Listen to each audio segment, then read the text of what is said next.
Assalamualaikum warahmatullahi wabarakatuh. Halo teman-teman, perkenalkan kami dari kelompok 1. Di sini kami akan menjelaskan tentang pembelahan sel. Pembelahan sel yang akan kami bahas yaitu tentang siklus sel dan ciri-ciri pembelahan mitosis.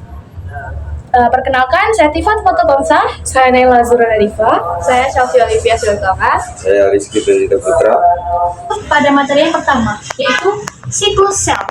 Siklus sel ini terbagi menjadi dua fase, yaitu interfase dan fase pembelahan. Interfase terbagi lagi menjadi tiga fase, yaitu G1, fase S, dan fase G2.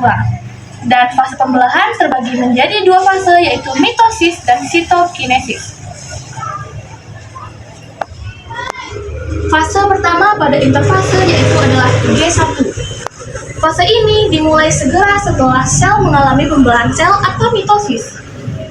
Pada fase ini, sel secara tabolik aktif mengalami pertumbuhan. Pertumbuhan sel pada fase G1 meliputi pembentukan berbagai protein, pembentukan berbagai organel sel, dan penambahan volume sel. Semua bagian dari sel mengalami pembelahan, kecuali pada bagian DNA yang terdapat pada inti sel. Fase ini berlangsung selama 10 jam. Dari fase ini, sel dapat meneruskan ke fase S. Dalam fase G1, terjadi pembentukan makromolekul yang penting untuk dimulainya duplikasi DNA. Selanjutnya yaitu adalah fase G2. Pada fase G2, sel kembali mengalami pertumbuhan. Sel meliputi sintesis berbagai macam protein dan organel. Selain itu, mikrotubul juga mulai tersusun, dan pada fase ini juga dilakukan pengecekan kerusakan pada DNA. Nukleoli juga terbentuk kembali, mulai terjadi duplikasi sentriol. Proses duplikasi sentriol ini baru sempurna pada fase G2. Dalam fase G2, RNA dan protein yang penting untuk pembelahan sel akan disintesis terjadi penyimpanan energi yang diperlukan untuk mitosis. Sintesis tubulin untuk kumpulan dalam mikrotubul yang diperlukan untuk mitosis, replikasi DNA, dianalisa, dan kesalahan yang terjadi akan diperbaiki. Selanjutnya adalah fase pembelahan. Yang pertama adalah mitosis. Mitosis merupakan bagian dari siklus sel. Mitosis merupakan pembelahan inti sel atau nukleus melalui tahapan-tahapan berurutan dan teratur. Mitosis menghasilkan nukleus pada kedua sel anakan dengan sifat genetik ekuivalen atau sama dengan sel induknya. Suatu sel induk dengan kromosom diploid atau ZN yang membelah secara mitosis akan menghasilkan anakan yang memiliki kromosom bersifat diploid atau ZN. Mitosis biasanya merupakan fase terpendek, yaitu berlangsung sekitar 1 jam, dan waktu total siklus sel selama 18-24 jam pada sel hewan pada umumnya. Dan itu adalah sitokinesis. Sitokinesis adalah bagian dari proses pembelahan sel, yaitu sitoplasma dari satu eukariotik sel membelah menjadi 2 sel anak. Pembagian sitoplasma dimulai selama atau setelah tahap akhir dari pembelahan inti dalam mitosis dan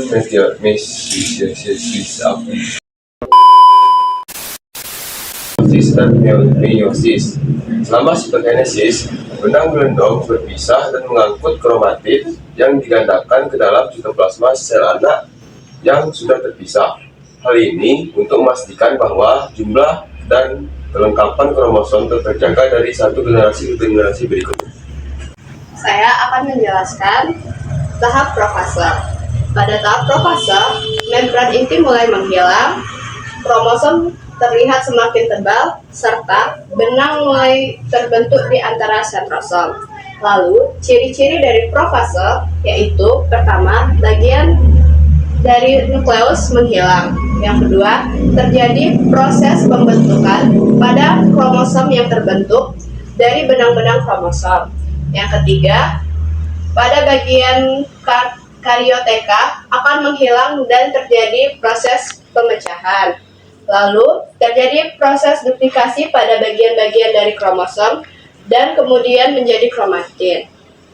Selanjutnya, kromatid hasil dari duplikasi akan melakukan suatu proses pelekatan pada bagian dari sentromer. Di bagian luar, karioteka atau membran intim akan terlihat dua pasang sentriol pada hewan yang kemudian dikelilingi oleh aster yang terbentuk menjadi sentromer. Ya, saya akan menjelaskan pada tahap metafase. Yang pertama, kromosom-kromosom sudah berkumpul di daerah ekuador atau di tengah-tengah sel. Setiap kromatid lengan kromosom terikat di batang spindel masing-masing dan kinetokor terikat pada sentrosom yang sudah ada di kutub sel atas dan bawah sel. Ciri-ciri pada tahap metafase. Yang pertama, terjadi suatu proses peleburan kinetokor atau membran inti secara sempurna. Benang-benang spindel akan menepati daerah-daerah bekas inti. Kromatid akan melakukan penggerakan menuju arah bawah, arah bidang, ekuador atau disebut dengan batang pembelahan, dan kemudian sentromernya akan terikat dengan benang-benang spindel. Kromatid akan berjajar sepanjang bidang, ekuador, dan bidang pembelahan. Selanjutnya, saya akan menjelaskan tahapan anafase. Benang-benang spindel memendek sehingga kromatid tertarik oleh kinetokor ke kutub-kutub sel. Kromosom terjadi mulai berkumpul di kutub yang berlawanan. Adapun ciri-ciri yang dimiliki oleh anafase. Yang pertama adalah bagian sentromer akan membelah menjadi dua bagian dan bagian kromatid akan berpisah. Yang kedua yaitu adalah pada benang-benang spindel antar bagian kromosom dan juga bagian sentriol akan memendek, sehingga masing-masing kromosom akan tertarik ke bagian kutub yang mempunyai arah yang berlawanan. Yang ketiga yaitu tarikan pada benang-benang spindel pada bagian kromosom adalah sebagai akibat dari proses kontraksi pada bagian mikrotubulus. Yang keempat, kromosom sudah sampai pada masing-masing bagian kutubnya. Yang terakhir yaitu serat-serat antara kromosom akan mengalami perenggangan sehingga bagian sel akan menjadi memanjang. Fase yang keempat yaitu adalah telofase. Pada fase telofase ini, membran inti terbentuk di sekitar kromosom yang sudah terpisah. Kromosom tidak tebal lagi dan benang spindel akan menghilang. Telofase memiliki 7 ciri-ciri, yaitu yang pertama adalah pada bagian benang-benang spindel yang memiliki fungsi sebagai pengantung kromosom akan hilang atau aster akan hilang. Yang kedua yaitu pada bagian karioteka atau membran inti akan terbentuk kembali pada setiap bagian-bagian kutub sel dan juga akan melingkupi pada bagian kromosom.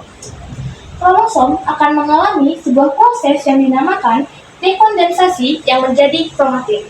Ini adalah bagian nukleolus akan mengalami pembentukan kembali. Selanjutnya, bagian mandik pada sitoplasma akan kembali dalam kondisi yang jernih. Ciri-ciri selanjutnya terjadi suatu proses penebalan pada bagian dari plasma atau proses ini biasa disebut sebagai plasmakinesis.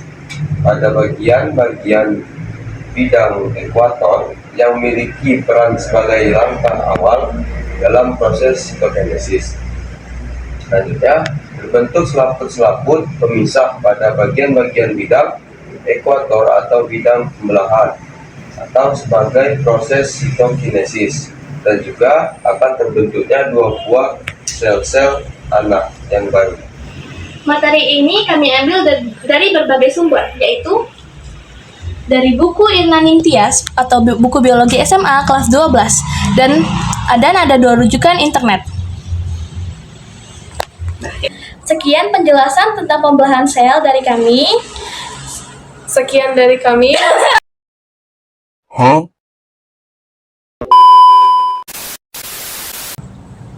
Sekian penjelasan tentang pembelahan sel dari kami. Terima kasih sudah menonton.